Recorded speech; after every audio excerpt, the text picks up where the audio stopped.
Here we are back once again for some more Tower of God with another warning. This episode contains depictions of violence that may be upsetting for some readers. Anyway, before we get into the episode, we are very, very close to 300 subs, so if you would please consider subscribing, that would be absolutely greatly appreciated. And if you are already subscribed, like, comment, share, hit the notification bell, you know, the usual YouTube bunkum. God, I'm dying from how shameless I'm being. Anyway, you can tell that that wasn't real at all, but the cough was. The reaction was, you know, completely forced. Jesus. But as, I've completely lost my train of thought with those coughs. Where was I? Yeah, sob, that'd be, you're a goat if you sob. Also, given this is going up on a Monday, tomorrow, which will be Tuesday, we will be starting Omniscient Reader on the channel. Again, I guess, technically, because I did stream it a while ago, but details tomorrow in that video. We're going to be starting that up again. Well, starting it up properly, I guess. But anyway, that's not what we're here to do. Tower of God. Let's go. According to what I was told, you are supposedly a rare genius even among the 10 great families. I guess that was just a bunch of rumors. Oh god. I've already recorded the Omniscient Reader video. I highly doubt that'd be the reason I'm coughing. I did voice act it, but still. 52nd floor. Gakchido-san 3. Before joining Haratchas' army, Haratcha, sure, didn't belong to the Lopabia family or the felines. He belonged to a minority known as the Rashangs. Hey, I'm back, and I'm a ranker now. You're back! Congratulations. The Rashangs have their own particular marks on their face. Perhaps because of that mark, most people viewed them with fear and suspicion. Conversely, some collectors also hunted them because they liked the marks.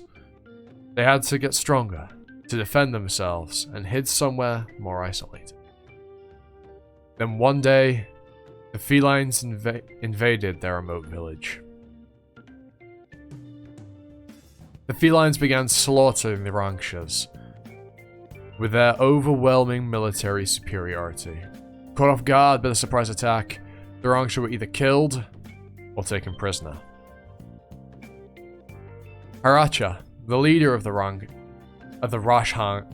Rashangs, and one of their few rankers, tried his best to fight off the felines, but he wasn't strong enough to fight them by himself.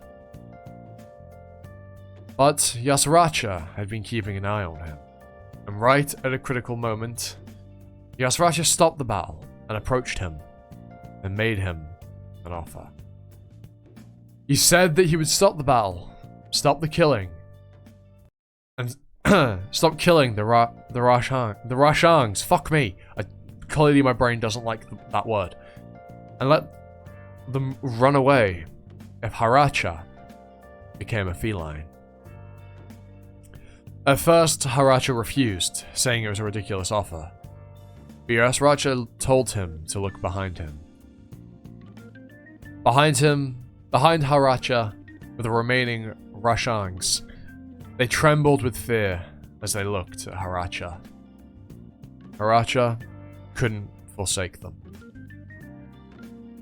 Ultimately, Haratcha accepted the felines' power from Haratcha and became one of them. Then, he joined Haratcha's army and vowed to fight for them. In the army, Haratcha used his outstanding talents and feline power to great effect. He achieved victory wherever he went. He sometimes felt guilt about killing other races in similar situations to his own, but he had a reason to fight. With each fight, Haratcha's status increased, and he amassed wealth and honor that most people couldn't even dream of. But Haratcha used all of that wealth to rebuild the village of the Rashangs who ran away from Haratcha. Haratcha's huge investments helped rebuild their village, enabled them to prosper. Advanced rankers in the army were unbelievably wealthy. As a result, whenever the Rashangs needed something, they started to ask Haratcha for it. At first, their requests were few and far between. But as Haratcha granted their requests, everyone began asking him for more and more. They didn't train themselves or work as hard as they used to. They were no longer persecuted. They were no longer a persecuted but proud race. The Rashang village became filled with pleasure-seeking, lazy people. Whenever they needed something, they made no effort to acquire it themselves. They always turned to Haratcha and asked him for it. As time went on, Haratcha began to feel burdened for the Rashangs. He had to fight more battles in order to satisfy their countless demands. And as a result, he became used to being with the felines and his troops in battle. Without even realizing it, Haratcha gradually became more and more feline. When he finally noticed this, his body and mind had already passed the point of no return. Haratcha tried to avoid turning into a feline, but he had to keep fighting battles, and over time, there was no way of stopping the transformation. Eventually, he began eating and behaving and sleeping like a feline. The less frequently he saw the Rashang, the more he distanced himself from them. And a long while later, an incident occurred. When Haratcha began reducing contact with the Rashang, some Rashang felt that Haratcha had betrayed them and worried that he had sided with the feline. Ultimately, the corrupt Rashang leaders gathered and held a meeting. And one of the leaders made a rash proposal. He suggested that they tell Haratcha that Haratcha had betrayed the felines and had been helping the Rashangs, and asked him to get rid of Haratcha in exchange for accepting the Rashang leaders as felines. Surprisingly, the absurd proposal was supported by the majority of the leaders, and the Rashangs ended up sending a representative to Haratcha. The representative revealed that Haratcha had been deceiving the felines and helping the Rashangs the entire time, and asked him to accept them as felines. Haratcha had no reason to accept such a proposal, of course. That long tongue of yours reeks of lies. In response to the Rashang's offer, Haratcha cut off his tongue right then and there. Having heard about the incident, Haratcha quickly rushed over to Haratcha, but it was already over. Haratcha told the flustered Haratcha that he already knew about everything from the start, but turned a blind eye to it on purpose. He said that if Haratcha didn't completely sever his ties with the Rashang, Haratcha himself might be in danger. Given a choice between saving himself or his race, in order to prove to Haratcha that he was a loyal feline, Haratcha vowed to kill all of the Rashangs himself. But he was lying. That night, Haratcha and a few trustworthy subordinates took some of the hostages from their previous battles, dressed them in Rashang clothing, drew the distinctive Rashang markings on their face, and slaughtered them all. That night, the land in front of Rashang village was covered with blood, and Haratcha sent Haratcha a picture of the bloody scene, buying himself some time. At the same time, he evacuated all of the Rashangs in his hometown to another place. And he and some of his most loyal subordinates snuck away from the feline army.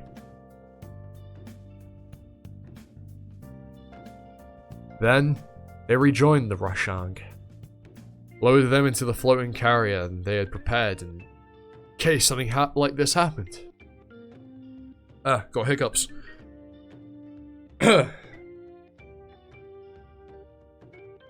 Sorry about that. Weird pause. I got distracted. I'm not even going to explain what I was doing. You can try and deduce it in the comments. And quickly left the area. In the floating carrier, Haratcha hoped that he could forget everything that happened, with the felines make a fresh start. He thought that if they could settle somewhere new, he and the Rashan could go back to their old selves. But he was wrong. This is where the problems began. A few of Haratcha's loyal feline subordinates were on board the carrier. Over time, the relationship between them and the Rashangs began to deteriorate. The Rashangs didn't want to be led by them since they were felines, and they demanded that the felines give up all their special privileges. But there was nothing they could do about it. They needed the feline warriors, both in battle and for maintaining the floating carrier. Besides, those dedicated subordinates had risked their own lives to go with Haratcha. But the Rashang, who were the majority on the carrier, strongly opposed them. And in the end, Haratcha had to tell his feline subordinates to give up some of their wealth and power. Even after the Rashang continued to take away the feline status and wealth bit by bit, just like they did to Haratcha, the felines became more and more unhappy, and the whole system began to shake at its foundations. Haratcha couldn't shake the feeling that something bad was going to happen. Everything he had been trying to avoid was now happening here, all at once. The floating carrier was meant to be a way of getting away from everything and making a fresh start, but it soon began to feel so heavy that it might sink at any moment. His uneasy premonition became reality much sooner than he thought. The felines who had continuously given away everything they had finally couldn't take it anymore and rebelled. And some of the Rashangs were killed. The Rashangs used this as an excuse to demand that the felines be completely kicked out of the ship. The felines apologized, but the Rashangs refused to forgive them. In fact, maybe the death of their fellow Rashangs wasn't actually that important to them. Haratcha knew the real reason why the Rashang were so angry.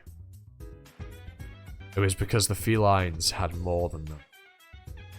At some point, the Rashang could no longer stand it. If anyone had even a little bit more than them, they developed a habit of demanding equality. They made no effort to make things truly equal. Because Haratcha had simply granted all of their impossible desires until then, the felines eventually became tired of this and left the carrier. And Haratcha couldn't stop them. Without them, there was no one to operate and manage such a massive ship carrier. But he couldn't ask them to stay there any longer when they had given up everything to follow him. But the Rashangs, unaware of the implications of their departure, held a feast to celebrate. They thought that they would finally have the status and wealth that the felines had enjoyed. Of course, not a single one of them knew how to operate the enormous floating carrier, or how to fight their enemies. A cold sweat ran down Haratcha's back. Ultimately, the floating carrier will sink. Even after landing the carrier, the Rashang will fail to acknowledge reality and will go extinct after they had finally taken everything from Haratcha. Of course, the old Haratcha might not have minded going down with his own people like that. He would have avoided using his feline power even if it killed him. Defending his race would have been his most rational goal. He would have joined them in their madness without hesitation. But not now. Over time, he began seeing his people, the Rashang, more objectively. He found himself standing somewhere between the Rashang and the felines, like he was caught between the two poles of a magnet. Maybe he was the one who had changed, not the Rashang. And maybe it was his own fault that the Rashang had ended up like this. Yes, Haratcha was right. If he didn't choose one of them, either the feline or the Rashang, this hell will never end. In the end, he would have to abandon one of them. And in that moment, Haratcha made up his mind. He extended his long claws, the symbol of the felines. And in order to cut all ties between himself and the Rashang, he turned his back on them. That evening, the Rashang's floating carrier turned red, like a sunset proclaiming the day's end. Haratcha then abandoned the floating carrier, and returned to Haratcha's army. He would now be a feline forever, and the only thing from the Rashang that he had left was the scar on his face. Okay, that was low-key really cool. Like, normally I'm not too bothered about random characters' backstories and such. But that was really cool. I really enjoyed that. I feel like that was written pretty well. I actually quite enjoyed that. Anyway, let's carry on. Watch out. Behind you. What? What's that? The acid is gathering in one spot. This isn't good.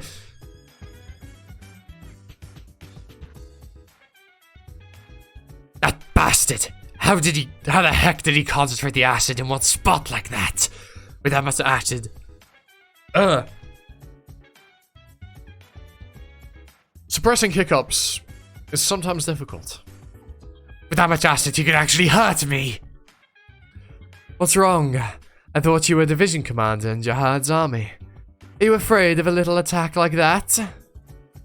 Ah.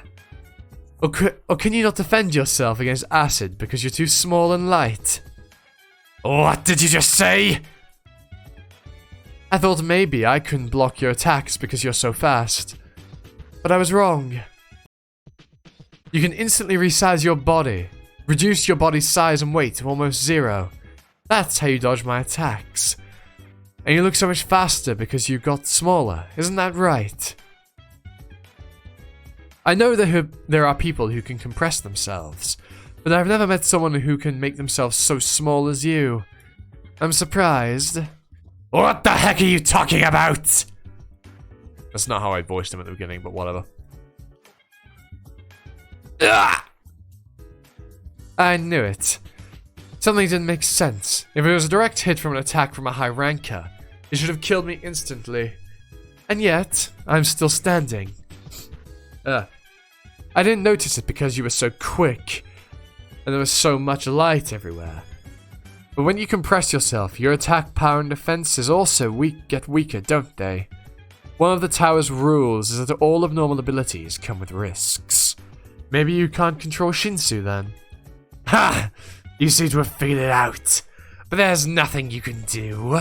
You can't attack me or defend against my attacks anyway. Even if you attack me with acid just now, I can just avoid it. It may take some time, but you're going to die. Wrong. You were doomed from the moment that I figured it out. Because now, I'm going to gather all the acid in this place over there. Over there? What are you up to? That Shinsu has a unique ability to pull anything toward it. Anything? It's called a black hole. And just like a black hole, it sucks in everything around it. A black hole, but I assume it's different to a black hole Shinsu sphere. That, you know, like irregulars use. Its only downside are that there are a lot of them. A lot of restrictions in terms of its power and how big I can make it. And I can't stop it once it's been activated. Come to think of it, it's kind of like your beastification. But even with a little area like that, it's more than big enough to gather all the acid in this place and cover you with it. Brace yourself. You're going to get sucked into it soon, too. You're much lighter than the acid right now. Damn it!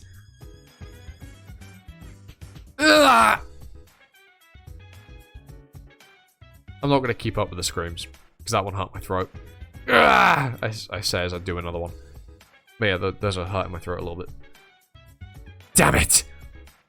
I tried to get out of beast mode, but the acid just keeps coming. Yeah. My throat doesn't like that. I'm gonna stop voicing him because it hurts a little bit. I guess I'm not fully recovered from when I was ill. Looks like he's planning on gathering all the acid in this place. We'll just change it. But according to the rules of the game, the acid in the cat tower has a high enough concentration to hurt even a high ranker. If he keeps surrounding me with acid like this, I won't last long. How the hell can you control Shinsu like that? I'm a man of many secrets. Stop messing around. If you gather all the acid in this place here, you'll get killed yourself too, you idiot. This is suicide. Suicide? What do you mean? I have a way out. What? What is that? The mouse. But how? You didn't think I actually killed the mouse, did you? Why would I do that? I pretended to shoot the mouse with a Shinsu cannon, but I really captured it in a Shinsu bubble. I made it as sturdy as possible, but I was afraid it might melt soon. Might melt soon because of the acid. But thankfully, you fell into my trap sooner than expected. You son of a bitch! You were messing with me this whole time! Of course. I've always been a con artist. You called me a hypocrite, right? Well, you were right. But I'm not a hypocrite because I pretend to be nice. I just really want to tear down this world that Jihad created. I wasn't helping the weak. I wanted to encourage those who dislike Jihad to draw their swords and fight him. I have never taken pity on the people who are weak, who have no will to fight like you said. Nor have I ever helped anyone unconditionally. I help those who may be useful to me. But I'm more than willing to abandon or turn my back on those who are not of use to me. You know nothing about me, about who I am, why I want to defeat Jihad, or even where it all began. You bastard! Who are you? I guess you could say I'm the only person who wants to destroy the leader of the 10 great families for turning his back on morality and choosing lawlessness. What are you talking about? Well, so long. Hey! Wait! That little jerk. Damn it. He really got me good. Give it to me. We want your body. We don't have a body. Give it to us. Your body. Your arms. Your legs. You guys again. Aren't you tired of this? We want it. How much more do you want from me until you're satisfied?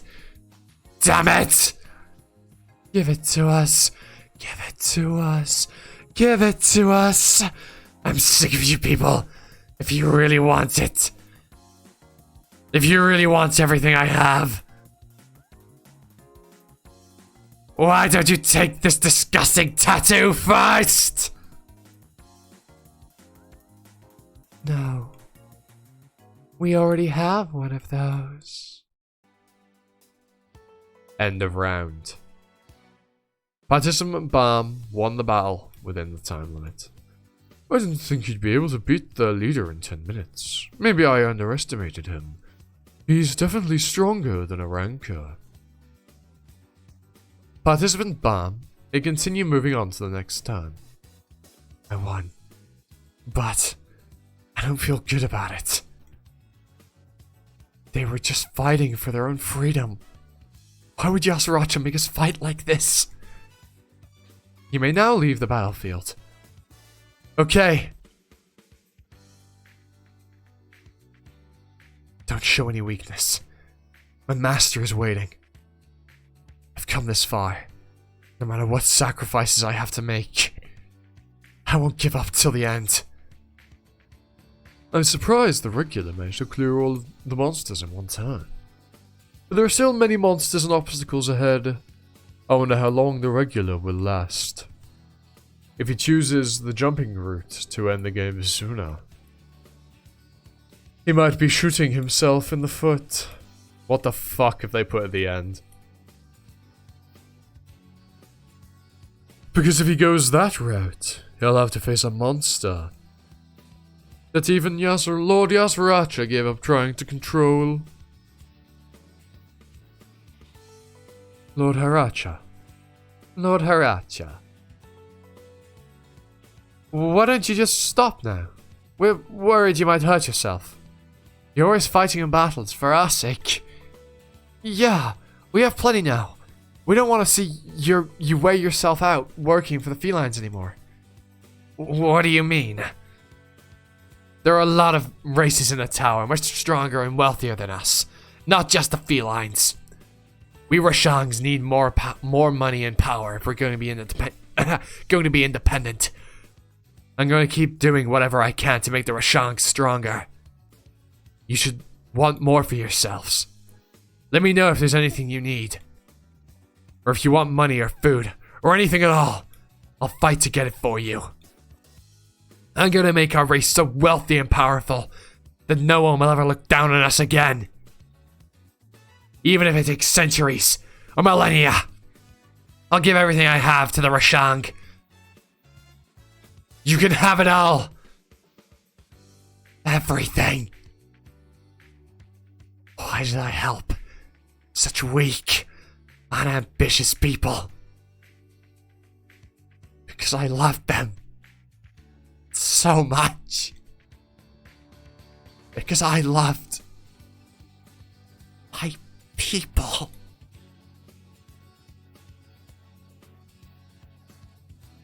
Damn. I didn't really, know much about Haratchas because there wasn't much to go off of. Holy shit, this has been a long video. Well, I really hope you enjoyed this because I really enjoyed reading this chapter. I really enjoyed voicing it as well. I had a lot of fun.